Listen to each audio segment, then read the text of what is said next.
How to make your videos more advertiser friendly. Here are some common questions on what not to do in your videos to remain monetized.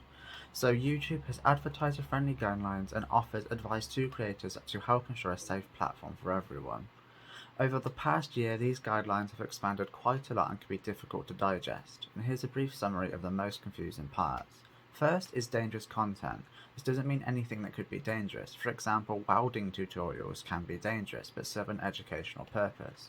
As long as you are wearing protective gear and are safe, that's fine. But if you have someone who is injured or gets hurt, that can be considered dangerous. Just make sure that you wear protective gear. Second is controversial content.